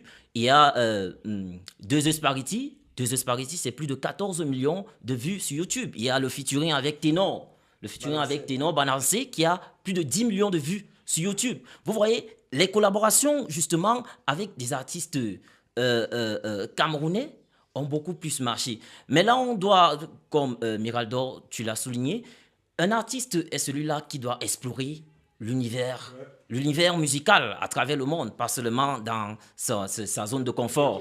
Voilà. Mais aujourd'hui, Kossi se retrouve avec des pierres qui lui sont lancées par ceux-là qui l'ont porté à un moment. Est-ce qu'il y a une erreur à corriger? Bon, déjà, j'aimerais revenir sur ce que Wata a dit tout à l'heure. Tu sais, chaque artiste camerounais commence ici. C'est le Cameroun qui porte tous ces artistes. Ils doivent tous leur succès au Cameroun. Même Donc, ailleurs. voilà. Donc, je ne suis pas très d'accord sur le fait que les Camerounais n'achètent rien. Peut-être, on ne stream pas. Non, mais Miraldor. Attends. Ce que je veux dire, c'est quoi? C'est que je ne suis pas très d'accord du fait que tu dises que les Camerounais n'achètent pas. Oui. Dis-moi peut-être que les Camerounais n'achètent pas au même titre que les Nigérians, par exemple. Pourquoi? Parce que nous sommes dans un environnement qui ne stream pas en réalité. Et si notre environnement ne stream pas, ce n'est pas de la faute des Camerounais qui, eux, avec leurs moyens, les moyens qui sont mis à leur disposition, eux, ils soutiennent la musique camerounaise avec les moyens qui sont mis à leur disposition. Nous, on ne stream pas au pays, c'est par rapport au gouvernement. Bon, Tu vois un peu? C'est par rapport au système. Notre système ne nous permet pas de streamer. La preuve, ces artistes camerounais sont soutenus par la diaspora. La diaspora qui, eux, sont dans des systèmes où le stream fonctionne. C'est la raison pour laquelle vous voyez nos artistes font des tournées en Europe, même s'ils ne font pas les tournées au même titre que les Nigérians qui font les arénas, les grands plateaux et tout ça aux États-Unis. Mais les Camerounais savent porter leurs artistes. Ça, c'est une réalité. Les Camerounais portent les artistes parce que Kossi que tu vois, il a été porté par les Camerounais. C'est les Camerounais qui l'ont fabriqué. Et là, ils se retrouvent, juste pour embrayer sur ce que tu disais tout à l'heure, ils se retrouvent en train de payer le prix de la non-reconnaissance. Tout à l'heure, tu as dit quelque chose que je suis d'accord. Kossi n'a pas une fanbase typiquement à son image. Il n'a pas de soldats. Et il n'a pas de soldats pourquoi? Parce qu'il est dispersé. Il n'a pas de soldats parce qu'il n'a pas une sonorité. Il n'a pas une musicalité qu'on pourrait dire, ça c'est du Kossi. Jovi par exemple a réussi à créer le son. Le Mboko. Stanley également à un moment donné s'est dispersé, mais avec sa notoriété, avec les prix qu'il a eu à remporter, ils ont su conserver ses Oui. Malox, c'est le John Connor. On sait que Malox a sa Chine populaire. Des fans qui sont prêts c'est un gars à mourir pour lui. Même si Malox fait une collaboration avec Maître Gims et que Maître Gims mange Malox sur presque tous les couplets, on sait que les soldats de Malox, la résistance ne pourra pas lâcher Malox. On s'en fout, même si Malox fait un featuring avec le cadavre de Michael Jackson, les gars savent que Malox c'est le king. C'est le king. Pourquoi? Parce qu'il a su créer la fanbase. Pareil que pour Ténor, là je suis d'accord. Pareil pour Ténor, c'est ça. Mais là maintenant tu vois, on a un Kossi qui vient dans une vidéo, il pleurniche devant les personnes qui ont toujours encouragé ta musique avec des sonorités camerounaises que tu as mis à l'intérieur, qui t'ont hissé haut. Tu as eu les cachets de 2 millions, 3 millions, 4 millions au Cameroun. C'est ces gens qui t'ont soutenu. Maintenant, tu viens insulter leur intelligence en leur faisant comprendre que tu aurais tourné un clip à 120 millions et que tu aurais pu construire ta maison. Mais mon frère va construire ta maison avec tes 120 millions. Qu'est-ce que le fan, lui, a à foutre de tes 120 millions? Ton fan constate que tu as porté toute ton image de Camerounais, aller dans les rues du Nigeria, dire que tu es un Camerounais, que tu représentes le Cameroun parce que tu es le président de la musique, et tu t'en vas dans une chanson avec Pato Rankin. Au lieu d'imposer ta camerounité, tu vas encore te faire niquer par un autre système. Les Nigérians n'ont pas besoin que tu viennes embrasser leur culture quand nous sommes dans un pays, un pays qui recherche ses repères, un pays où on a envie de garder, préserver une certaine culturalité qui est en train d'être égarée. Toi, tu t'en vas encore embrasser une autre culture parce que tu te dis, en le faisant, tu vas pouvoir t'introduire dans ce système et que le produit va marcher. Mais malheureusement, les Nigérians eux-mêmes n'ont pas accroché à ce projet. Et il a compris très rapidement que les Nigérians ne le calculaient même pas. D'abord, on ne sait pas qui il est. Du coup, il veut revenir. Que ouais, je vous ai trompé un peu comme ça, mais ça cuit sur moi dehors. Au lieu de venir maintenant humblement, il veut jouer sur la psychologie des Camerounais en touchant les émotions, mais sauf que nous sommes dans un pays où les gens ont d'abord les problèmes. Donc quand tu vas des affaires de 120 millions qui est tenu l'équipe, tout le monde sait d'abord que tu mens. Maintenant, tu viens encore dans le mensonge, utiliser ce mensonge pour pleurer encore et toucher encore l'émotion des gens qui ont d'abord les problèmes. Donc du coup, qu'est-ce qu'on fait? On t'abandonne. C'est ça. Alors, Wata, un message peut-être à formuler à l'endroit de Kosi, étant donné que la chanson, elle continue son activité et puis le challenge est déjà ouvert. Bon, moi, je vais pas de message à formuler à Kosi. Moi, je suis de ceux qui pensent que lorsque je connais quelqu'un, je peux lui formuler un message à la télé ou sur les réseaux sociaux. Je l'appelle et je lui dis ce que je pense, tu vois. Mais ce que je peux dire, c'est que Kosi, je pense que c'est quelqu'un qui sait où il va. Oui. C'est quelqu'un qui a une idée claire. Il a une vision qui est très claire. Et personne ne peut le dérouter de sa vision. Mais sauf que dans sa vision, qui n'insulte pas l'intelligence des autres, qui n'insulte pas, la gratitude, qui soit reconnaissant envers ce qu'il a déjà eu. Je veux d'abord venir ce que Myriam a dit tout à l'heure, pour dire que j'estime que le Cameroun n'a pas de marché. Les Camerounais n'achètent pas. Si tu vas sur YouTube, tu vas constater que les musiques les plus streamées, les artistes les plus streamés sont des artistes étrangers. C'est-à-dire que les Camerounais streament, mais ils ne streament pas les Camerounais. Ils streament, mais ils ne streament pas les artistes camerounais. Ça veut dire quoi? Les Camerounais n'encouragent pas. Si l'artiste, quand j'ai précisé que si l'artiste camerounais comptait sur le public camerounais, il crèverait de faim. Parce que si on dit locaux en concert au Palais des Sports, je te promets, ce ne sont pas les billets achetés par les Camerounais volontairement qui vont remplir ce spectacle. Pareil pour Malox, pareil pour Ténor. Et tu sais très bien en tant que quelqu'un qui est professionnel du milieu que les sources de revenus d'un artiste, c'est le spectacle, c'est le streaming. C'est-à-dire aujourd'hui, parce que la vente physique est presque morte. Donc on va dire c'est le streaming. On va mettre un peu de vente physique, mais c'est les produits dérivés qu'il va acheter. Avant, on l'achetait, mais aujourd'hui, on n'achète plus parce que les gens ont leurs problèmes, comme tu as dit. Quelqu'un va pas là acheter le t-shirt des locaux à 10 000 ou le pull de locaux à 15 000 alors qu'il peut envoyer son enfant à l'école ou bien il peut faire quelque chose, tu vois. Donc, les artistes camerounais ne profitent pas véritablement de ce que le public camerounais n'aide pas les artistes camerounais, mais ça ne veut pas dire qu'ils ne les soutiennent pas. Leur soutien là, c'est aimer leur musique et boire sur leur son quand ils sont au bar. C'est ça leur soutien. C'est grâce à ça ils peuvent aller prendre les cachets de 2 millions, de 1 million quelque part. Parce qu'on sait que si Kosi sera à tel endroit, ils savent qu'ils vont aller boire le vin. Le public camerounais prend les artistes comme prétexte. Tu vois? Ailleurs, c'est pas ça. Ailleurs, on vient pour te voir. Ici, on vient pour boire le vin. Et toi, tu es là pour nous animer. C'est la différence. Donc, on n'a pas de marché à cause de ça. Ça, c'était juste pour embrayer à ça. Donc, moi, je veux dire à Kosi que Kosi, c'est un artiste très, très talentueux. La chose qu'il faut faire, il ne faut pas perdre ses repères. Parce que le monde a ses repères. Quand tu dis que tu vas aller au Nigeria, mon frère, va au Nigeria ou au Cameroun. Ne va pas au Nigeria pour faire le Nigeria, après tu vas te plaindre.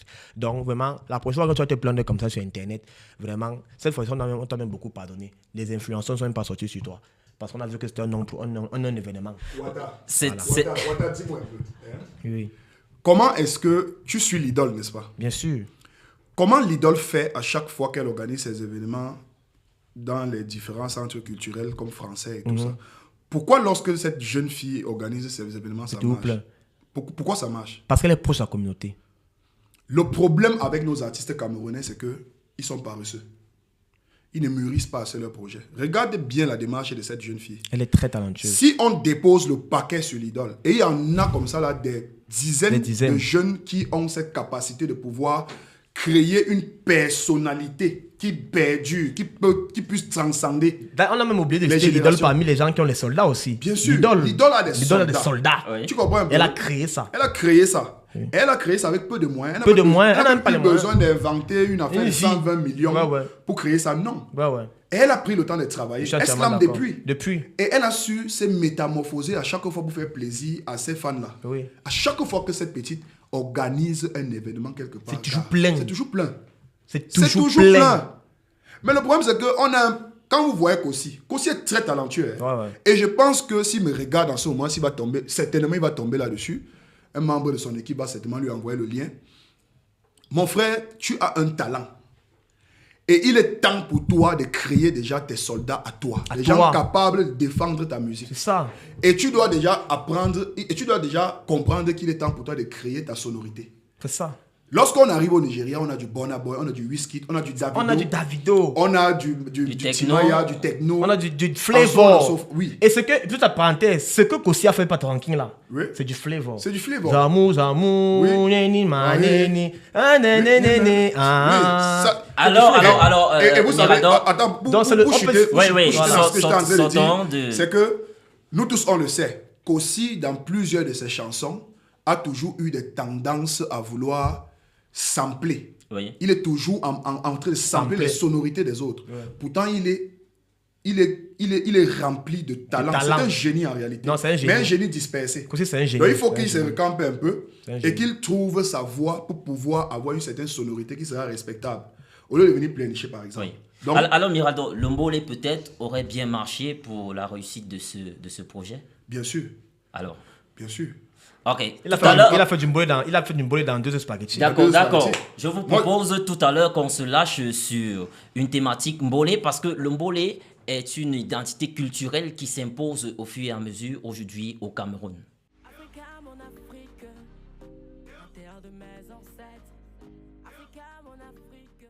Les activateurs de ce mouvement qui a commencé dans les veillées funéraires, aujourd'hui se sont rendus dans les studios et nous avons vu qu'ils ont pu construire un genre musical qui est en train de prendre de l'ampleur. Le Mbolé donc aujourd'hui, identité culturelle qui s'impose, le mouvement a pris de l'ampleur, disons, venu du quartier Nkondongo dans les années 2000. La paternité est réclamée par un certain Aristide Mpako et son staff. Voilà, dans les années 2016, avec l'invasion de plusieurs jeunes artistes tels que Petit Malo, Petit Boy Boy, Petit Beaux-Arts, Petit Virus et bien d'autres petits. Voilà, le mouvement a grandi. Et aujourd'hui, donc, on se retrouve avec plusieurs chansons qui connaissent le succès avec le genre Mbolé. Mais juste que le Mbolé est encore sous-estimé et les acteurs réclament justement cette reconnaissance au même titre que le Makossa, le Bikoussi et autres.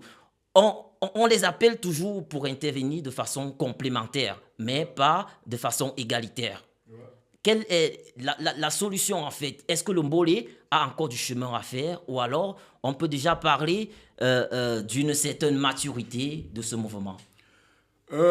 Honnêtement, l'âme du Mbolé a pris un coup.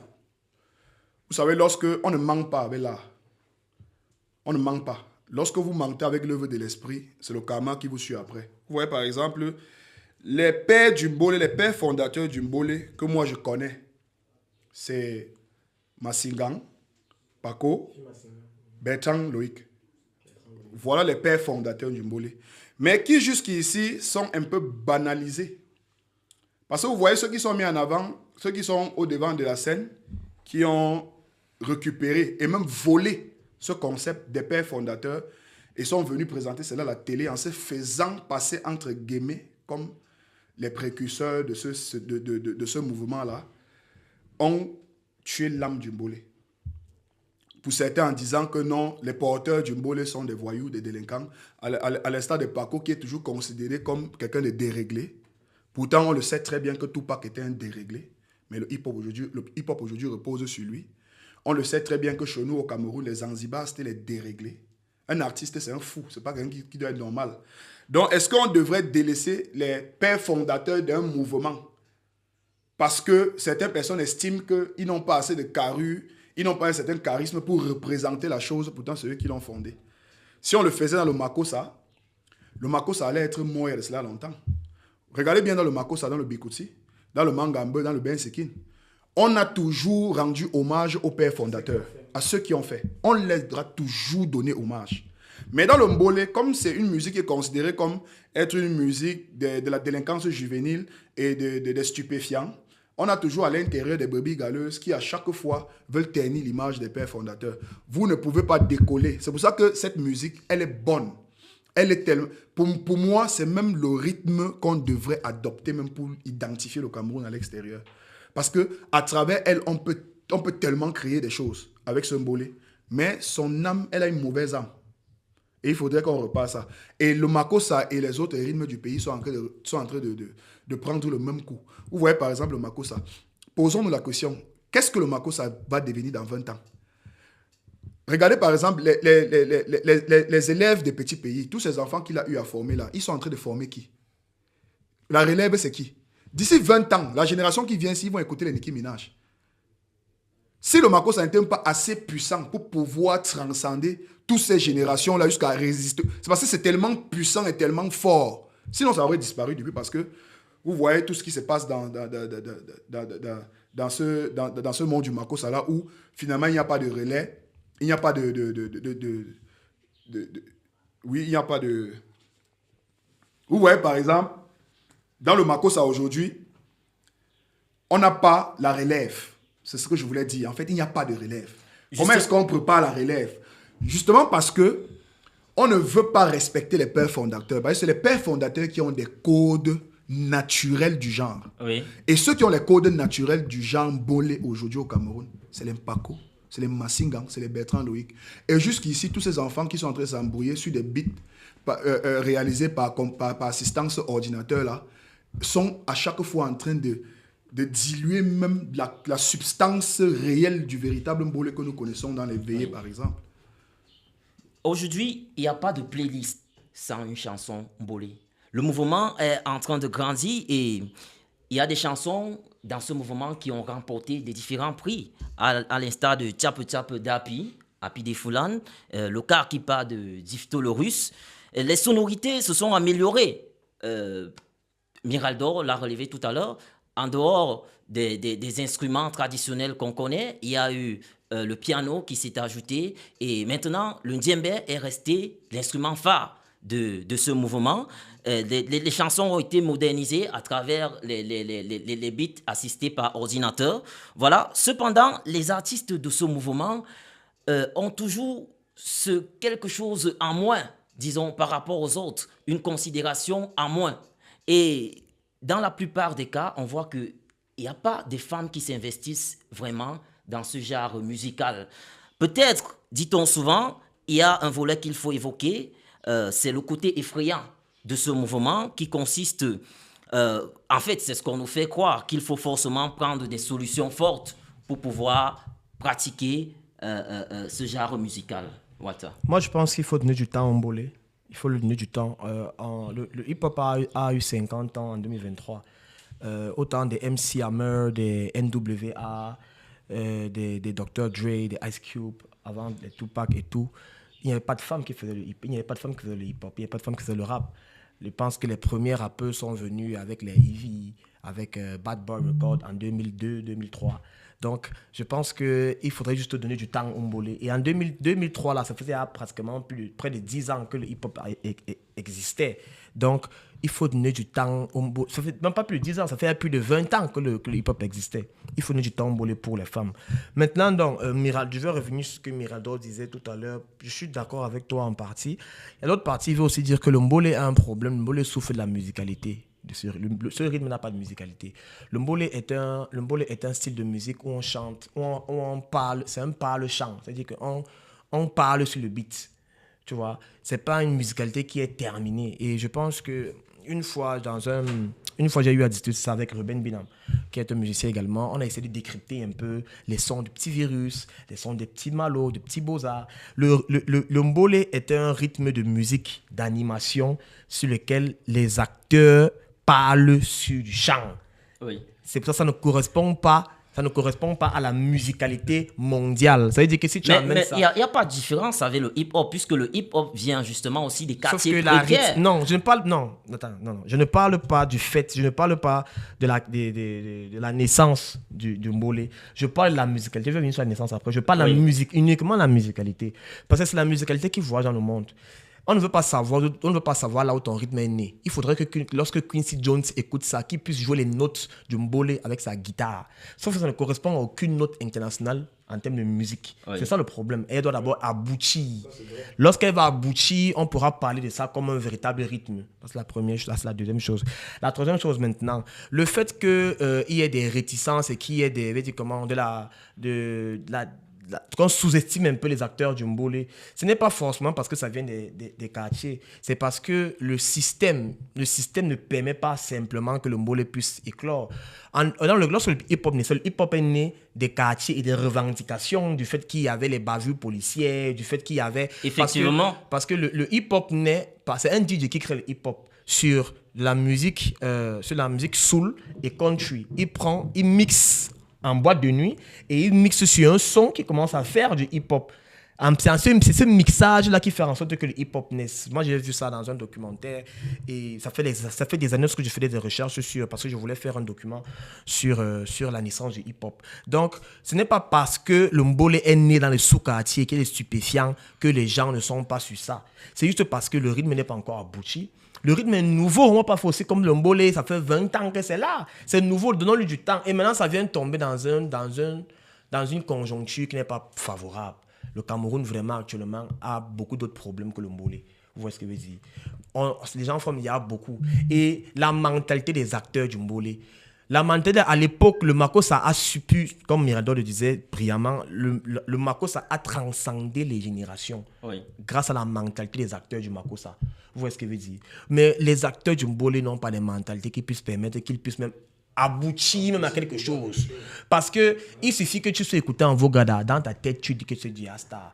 Ils disent que le Mbolé, c'est leur a donné la chance de sortir du sous-quartier. Mais vous n'êtes même pas encore sorti du quartier. Vous avez déjà commencé à vous faire les problèmes, vous avez déjà commencé à faire la mentalité, sortir d'abord du quartier. Avec les polémiques inutiles qui n'ont pas de sens. Je me rappelle une fois, Salatiel a fait un post pour encenser le Mbolé. Un des acteurs du Mbolé est venu lui parler. Didier Lexus a fait un post dans lequel il disait quand on souffrait pour le Mbolé, tu n'étais pas là, maintenant tu veux récolter la gloire. Sauf que le Mbolé n'appartient pas aujourd'hui aux gens qui font le Mbolé. Le Mbolé appartient à tout le Cameroun. Et si vous voulez qu'il aboutisse quelque part et que nous portions ça, donnez-le à tout le Cameroun. Lorsque vous allez continuer à dire que c'est notre rythme, c'est notre truc, on va laisser. Donc le Mbolé souffre de tout ça. La mentalité, le fait que la musique ne soit pas assez aboutie, le fait qu'elle soit nouvelle, et aussi du fait qu'on ne respecte pas les créateurs. C'est-à-dire que Paco, Phil Massy, que certains ne respectent pas, parce que Petit Malo respecte, il a cité plusieurs fois. Mais certains qui se disent être stars de ce mouvement ne respectent pas ceux qui l'ont créé, comme les Phil Massinga, comme les Paco et comme Bertrand Loïc. Ça, exactement. Mirador, le Mbolé, c'est pas seulement la chanson, il y a également la danse. Voilà. Est-ce que le Mbolé est prêt aujourd'hui, dans toutes ces catégories, à représenter le Cameroun à l'échelle internationale? Si, comme Ouattara a dit tout à l'heure, si on parvient à donner une véritable identité musicale à ce rythme-là, le Mbolé pourra... Le Mbolé peut être même quelque chose d'assez grand. Ça peut être quelque chose dont on ignore même encore véritablement sa grandeur ici aujourd'hui. Parce que le Mbolé, c'est... En fait, j'ai comme l'impression que les gens ne mesurent même pas en fait la puissance de ce rythme musical. Mais sauf que pour ma part, je me dis que les revendications derrière le Mbolé ne sont pas assez fortes.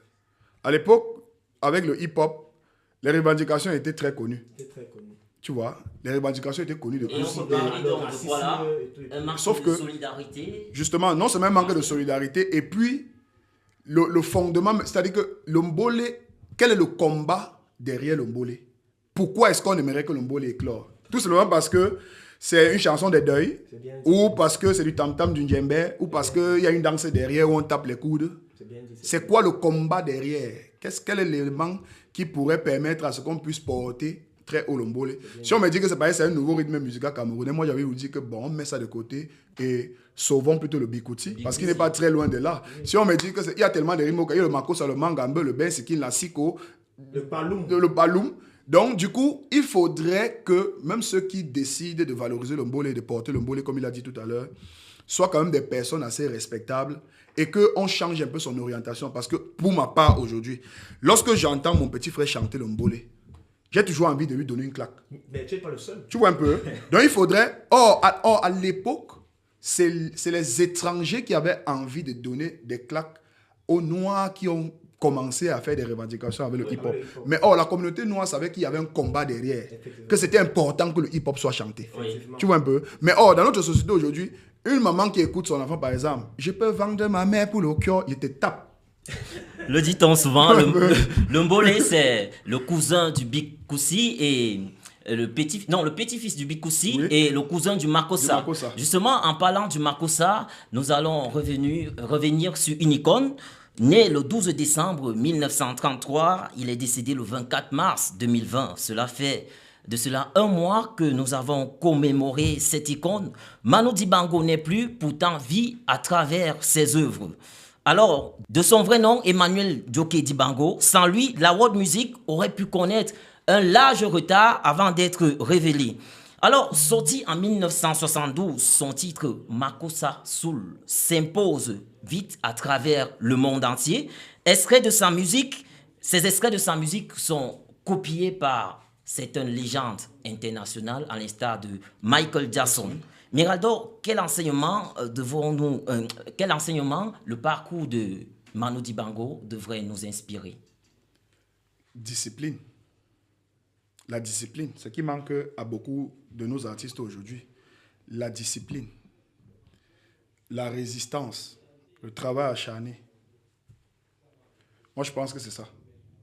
Parce que si Manu Dibango a pu transcender les générations comme il a fait, marquer le monde, il a été samplé pas seulement par Michael Jackson, parce qu'on a encore beaucoup d'autres artistes qui ont samplé Manu Dibango, même comme ils ont tenté à maintes fois de masquer un peu ses sonorités. Mais nous, on le sait. Et pour pouvoir atteindre ces objectifs-là, Manu Dibango, il aurait fallu qu'il soit discipliné dans son travail.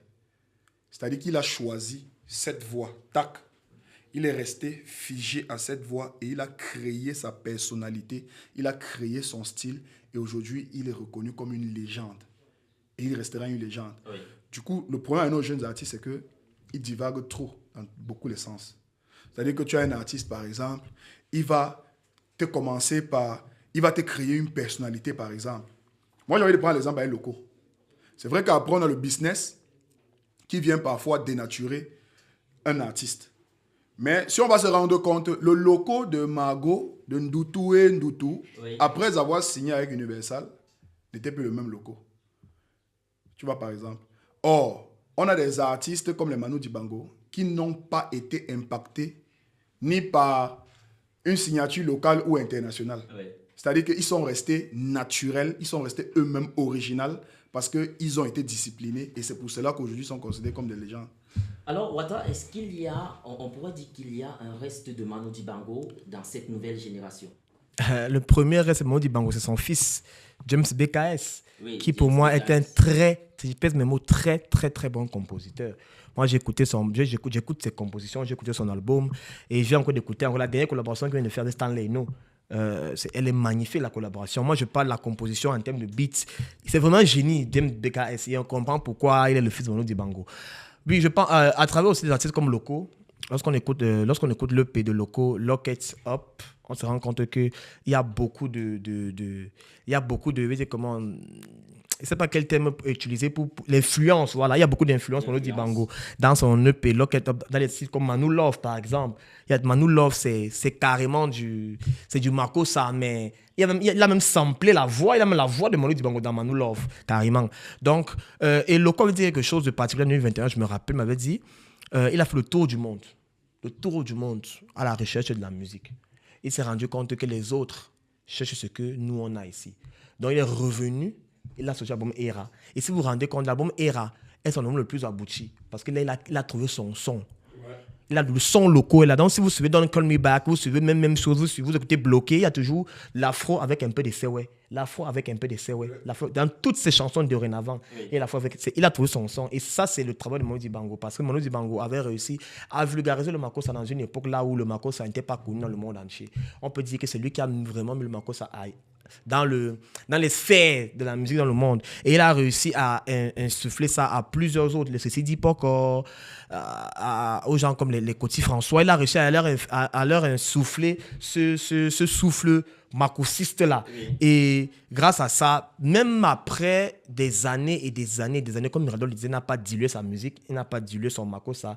Et plusieurs jeunes ont pu s'inspirer de ce qu'il a fait pour aujourd'hui créer leur son. À l'instar, par exemple, de Phil. J'ai déjà dit citer son fils, c'était locaux. Il dit aussi Phil Bill. Phil Bill qui aujourd'hui s'inspire beaucoup de... Donc on peut dire qu'il a vraiment marqué, pas seulement sa génération, mais des générations et des générations. Il a influencé des gens comme Luku Akanza. Il a influencé des gens comme Phil Bill qui est un jeune aujourd'hui. Il a influencé des gens comme Salif Keita. Il a collaboré avec des gens comme Bob Marley. C'est-à-dire qu'il a influencé des artistes dans le monde. Il a influencé des rappeurs américains. Il a influencé Rihanna. Il a influencé Ciara. Donc, Manu Dibango est une légende comme on en a après 5 siècles, honnêtement. Et que son âme repose en paix. Je pleure ceux qui soient décédés dans des conditions désastreuses de le Covid. Oui, que son corps ait été calciné. Vraiment, paix à son âme. Paix à son âme, mais vraiment, c'est une légende comme on en trouve après 5 siècles dans un pays. Le Cameroun devrait être fier. J'attends toujours que le gouvernement lui rende hommage. Même comme je suis toujours quand même un peu déçu. J'attends que le gouvernement lui rende hommage. Là qui s'en vont sans...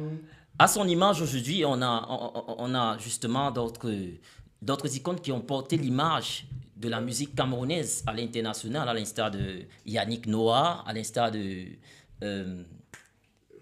Chabona, qui est installé aujourd'hui aux États-Unis. Mais quand moi, je ne suis pas d'accord avec toi. Là, on se dit, tu mentionnes Yannick Noah. Hein.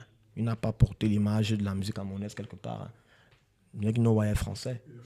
Et il fait de la musique, il a toujours fait de la vérité française. Oui, en fait, si je le dis, c'est justement parce que Yannick Noah, au cours de sa carrière, on a vu qu'il n'a pas carrément isolé le Cameroun. De temps en temps, il y avait des injections camerounaises, des touches, des particules camerounaises. Moi c'est mon avis. Je dis que c'est mon avis.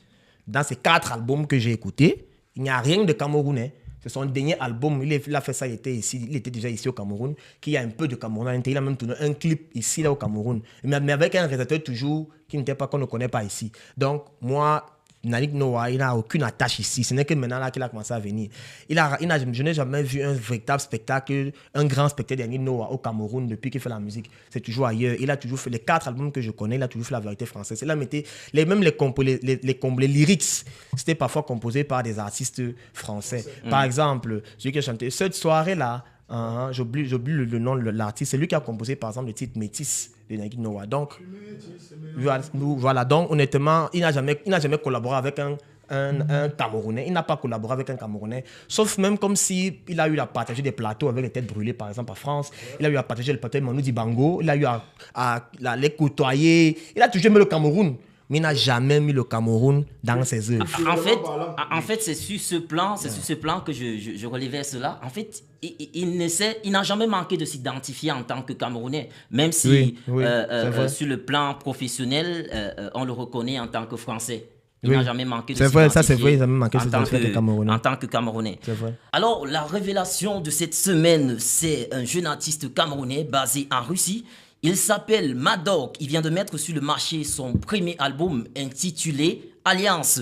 Alliance est disponible sur toutes les plateformes d'écoute et de téléchargement légal. C'est une coloration lyrique et atypique que je vous invite justement à aller découvrir. Alors Miraldor, nous sortons de cet échange, de ce débat. Un mot de fin? Mon mot de fin, vous savez, merci déjà de m'avoir invité sur ce plateau. Ça fait plaisir d'être là et de partager surtout des choses qui nous concernent parce que généralement, on voit toujours sur des plateaux les gens parler des choses qui concernent les autres. Pourtant, nous-mêmes, nous avons nos problèmes à résoudre. Alors, concernant l'affaire Daniel Sang, mon frère, tu le sais, je te l'ai dit, ce genre de choses, il faudra faire très attention. Nous sommes des personnalités publiques, savoir avec qui est-ce qu'on dort, savoir où est-ce qu'on va et avec qui. Et pour que justice soit faite, parce que tu es une victime, il faudrait que tu sois celui qui l'actionne. C'est toi qui dois déposer plainte, c'est toi qui dois poursuivre la personne au tribunal.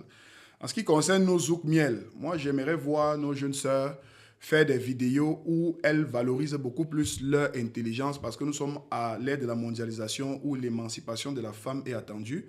Donc, valorisez beaucoup plus votre intelligence, votre savoir-faire, votre créativité au lieu de nous valoriser vos fesses et vos seins. Donc voilà, et en ce qui concerne le mbolé, vous le savez très bien, vous connaissez ce qu'il faut pour que cette musique éclore. Soyez humble, c'est l'humilité, le travail et la discipline. Ce n'est pas le bavardage et le cœur. Donc voilà, merci. Ouattara, un mot de fin pour sortir de cette Je pense que Mirado a dit des choses assez pertinentes dans sa conclusion. Je ne vais pas revenir sur ce qu'il a dit. Que Daniel s'en dénonce, c'est un ami, qu'il fasse attention.